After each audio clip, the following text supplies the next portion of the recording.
তোতা পাখি এবং মানুষ। আ কেন এক্সাম্পলটা মানুষের সাথে তোতা পাখি দিচ্ছি? একটু পরে আপনি ভিডিওটা কমপ্লিট করলে তখন বুঝতে পারবেন আসলে। আমরা তোতা পাখিকে কি করি? কিছু শব্দ শিখিয়ে দেই, কিছু কথা শিখিয়ে দেই। তখন কি করে? তোতা পাখি আমাদের সাথে সেই কথাটাই শেয়ার করে যেটা আমরা শিখিয়ে দিয়েছি। আপনি কি আপনার সন্তানকে ঠিক তোতা পাখির মতো বানাচ্ছেন? একটু লক্ষ্য করুন। আমি কয়েকটা এক্সাম্পলস দেই। তাহলে হয়তো বিষয়টা বুঝতে পারবেন। ফর এক্সাম্পল, আমাদের স্কুলে স্টুডেন্টসদের কি করা হয়? বিভিন্ন বিষয়গুলো দেয়া হয় তাদেরকে মুখস্থ করে খাতায় লিখার জন্য। আর যখন তাদের কমন পড়ে না, তখন তারা কি বলে? আমার কমন পড়েনি, আমি লিখতে পারছি না, আমার পরীক্ষা খারাপ হয়েছে। এবং অন্যদিকে কিছু শিক্ষকও, আমি সবার কথা বলছি না, কিছু শিক্ষকও কি করেন? কোনো শিক্ষার্থী যদি তার নিজের সৃজনশীলতা দিয়ে যদি কোনো কিছু তৈরি করে লেখে, সেটাকে কেটে দিয়ে তার দেয়া আনসারটি লেখা হয়নি, সেজন্য তাকে নাম্বার দেওয়া হয় না। একটু ভাবুন তো, কে বেটার আসলে? যে তাকে একটা রেডিমেড আনসার প্রোভাইড করেছে, সেটা দেখে, দেখে মুখস্থ করে প্রিপারেশন নিয়ে 100% মার্ক পেল বা খুব ভালো মার্কস পেল, সে?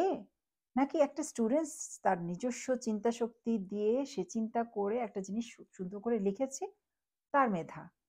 আপনি কাকে বেশি মার্কস দিবেন? বা কাকে বেশি আপনি মেধাবী বলবেন বা সৃজনশীল বলবেন? এই কারণে আসলে আমি তোতা পাখির আনসার মানে এক্সাম্পলসটা দিয়েছি। আমরা আমাদের বাচ্চাদেরকে আসলে আমরা তোতা পাখির মতো বানিয়ে ফেলছি।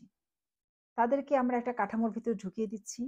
একটা কোয়েশ্চেন পেপার বা একটা নোট, গাইড এগুলো আমরা রেডি করে দিচ্ছি এবং সেগুলো সেরকম করে যদি তারা না লিখে, তাহলে আমরা তাকে ধরে নিই সে মেধাবী না, তার সৃজনশীলতা নাই, তার জ্ঞান নেই, সে পরীক্ষা ভালো করেনি। তার মানে তার কিছুই করার নাই। তার জীবনটা এমনিতেই যাবে। কতটা বড় ভুল আমরা এসব জায়গায় করছি। বাচ্চাদেরকে মুখস্থ করিয়ে, করিয়ে আননেসেসারি জিনিস আমরা মুখস্থ করিয়ে বাচ্চাদের ব্রেইনটাকে নষ্ট করে দিচ্ছি অ্যাকচুয়ালি। তাদের সৃজনশীল যে ক্ষমতাটা ছিল সেটা সম্পূর্ণ বিলীন করে দিচ্ছি। যার কারণে আমি অনেক পর্যবেক্ষণ করেছি, অনেক স্টুডেন্টসদের সাথে কাজ করছি। তাদেরকে আমি যখন বলি যে তোমরা একটু ক্রিয়েটিভ স্টাইলে লেখো, আমি তাদেরকে এক্সাম্পলস দেই, তাদেরকে ম্যাটেরিয়ালস দেই লেখার জন্য, তারা কিন্তু সেটা পারে না। এর একমাত্র কারণ হচ্ছে আমাদের শিক্ষা ব্যবস্থা। আমাদের শিক্ষা ব্যবস্থায় এত বেশি সিলেবাস আমাদের দরকার নেই। আমরা এমনভাবে সিলেবাসটাকে রেডি করব যেন স্টুডেন্টস সেটাকে নিতে পারে এবং তার স্কিল তৈরি হয়। আপনি তাকে ম্যাথ শিখাবেন, তাকে ম্যাথের মেজারমেন্ট বা ম্যাথের ক্যালকুলেশনস দিয়ে যেন সে তার বাস্তব জীবনে সেটা প্রয়োগ করতে পারে। যদি বাস্তব জীবনে সেটা প্রয়োগ করতে না পারে, তাহলে এই ধরনের ম্যাথস আমার দরকার নেই। আপনি ইংলিশ শেখাচ্ছেন, ইংলিশ বলা এবং শোনা এগুলো বাদ দিয়ে আমরা শেখাচ্ছি কি? রিডিং এবং রাইটিং। যার ফলশ্রুতিতে দেখা যায় জীবনের ১০-১২ বছর, ১৫ বছর, ২০ বছর পার হয়ে যায়। আমাদের যখন প্র্যাকটিক্যাল সিচুয়েশন আমরা যখন যাই, কথা বলতে হয়, আমরা কথা বলতে পারি না। আমাদের জড়তা আসে, আমাদের মাথায় অনেক নলেজ আছে, অনেক শব্দভান্ডার আছে। আমরা বই পড়লে বুঝতে পারি, লিখতে দিলেও আমরা সুন্দরভাবে লিখতে পারি। কিন্তু মেইন যেটা দরকার কনভারসেশন, সে কনভারসেশনে গিয়ে আমরা আটকে যাচ্ছি। কারণ হচ্ছে আমাদের সেই স্কিলটা আসলে ডেভেলপ করা হয়নি। সো আমাদেরকে সেই স্কিল ডেভেলপ করার জন্যই আসলে আমাদেরকে চেষ্টা করতে হবে এবং আমাদের যে শিক্ষা কারিকুলাম বা শিক্ষা বিষয়ক যে ম্যাটেরিয়ালসগুলো সেইভাবে প্রস্তুত করতে হবে। আর এই কারণেই দেখেন বহির্বিশ্বে বা উন্নত বিশ্বের স্টুডেন্টসরা এত ভালো করছে কেন? তারা পড়ছে কম, প্রয়োগ করছে বেশি। তারা জানছে বেশি এবং সেটাকে তারা বাস্তব জীবনে প্রয়োগ করছে। তারা প্রতিদিন নিত্য নতুন বিষয় নিয়ে গবেষণা করছে। একেকজনের আইডিয়া একেক রকম হবে। এটাই খুব স্বাভাবিক। একজনের আইডিয়ার সাথে আরেকজন মিলবে না। কিন্তু আমরা কি করছি?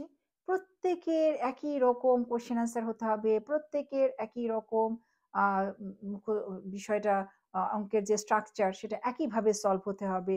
আর এর ফলশ্রুতিতে তাদের ক্রিয়েটিভ স্কিলটা আমরা নষ্ট করে দিচ্ছি। খুব দুঃখ হয় আসলে, খুব কষ্ট হয় আমাদের বাচ্চাদের জন্য, আমাদের সন্তানদের জন্য। যখন দেখি যে তারা এই মুখস্থের ভার তারা বইতে পারে না। তারা সারাক্ষণই বলে তারা ফ্রাস্ট্রেটেড, তাদের অনেক বয়সী পড়ার প্রেশার, স্কুল থেকে প্রেশার, বাসা থেকে প্রেশার, কোচিং থেকে প্রেশার, সব জায়গায় শুধু প্রেশার আর প্রেশার। আর এই প্রেশারের ফলশ্রুতিতে তাদের দেখা যায় একটা সময় আসলে মানে খুব কম সংখ্যক স্টুডেন্ট আছে আসলে এই পর্যায় থেকে তারা বেরিয়ে আসতে পারে বা জীবনে সাকসেসফুল হতে পারে। সাকসেসফুল হওয়ার এর অর্থ এই নয় যে ফার্স্ট, সেকেন্ড, থার্ড হওয়া। সাকসেসফুল হওয়ার অনেক রকমের সংজ্ঞা আছে। সো আমাদের সন্তানদেরকে আমরা চেষ্টা করব একটু সুস্থ পরিবেশ দেওয়ার, তাদের সৃজনশীলতাটাকে বের করে নিয়ে আসার, যেন সে সৃজনশীল ক্ষমতা দিয়ে তারা নতুন নতুন কিছু তৈরি করতে পারে, আমাদের বিশ্বটাকে যেন তারা তাদের মতো করে গড়ে তুলতে পারে। এখন বর্তমান যুগ চলছে আসলে এআই বা আর্টিফিশিয়াল ইন্টেলিজেন্সের যুগ। আর এই আর্টিফিশিয়াল ইন্টেলিজেন্সটা আসলে কে করেছে? মানুষ। সো মানুষের ক্ষমতা আল্লাহ তাআলা অনেক বেশি দিয়েছেন। তাকে সৃষ্টির সেরা জীব হিসেবে তৈরি করেছেন এই কারণেই। তার জ্ঞান আছে, বিবেক আছে, বুদ্ধি আছে, যেটা লাগিয়ে সে কাজে লাগিয়ে সে সামনে এগোতে পারবে, আবার তার জীবন পরিচালনা করতে পারবে। কিন্তু আমরা তার জ্ঞান বুদ্ধিটাকে কাজে না লাগিয়ে আমরা অন্যের দেয়া বুদ্ধিকে আমাদের বাচ্চাদের উপরে চাপিয়ে দিচ্ছি, সেটাকে আউটপুট হিসেবে ক্লাসের খাতায় লিখতে বলছি। তার নিজস্ব তা বলতে বা নিজের জ্ঞান বুদ্ধি বলতে কিন্তু আমরা কোনো কিছু দেখতে পাচ্ছি না। সো এটাই ছিল আসলে আমার আজকে বলার বিষয়। সো আপনারা চেষ্টা করবেন আপনার সন্তানদেরকে সেইভাবে সুস্থ একটা পরিবেশ দেওয়ার জন্য, সুন্দর পরিবেশে যেন তারা তাদের নিজস্ব মতামত, নিজস্ব চেতনা, শক্তি সেগুলো যেন প্রকাশ করতে পারে, এবং এমন ধরনের বিষয় শেখান যেটা সে তার স্কিল ডেভেলপে কাজ করবে, তার স্কিল তৈরি করতে সাহায্য করবে। সেই স্কিল কাজে লাগিয়ে তার জীবন চলার পথটাকে সে সহজ করতে পারবে, আরো মানুষের জীবন সহজ করতে পারবে। তাহলেই হবে সেটাই পর্যাপ্ত সেটাই হবে আসলে আমাদের যথার্থ সঠিক পড়াশোনা।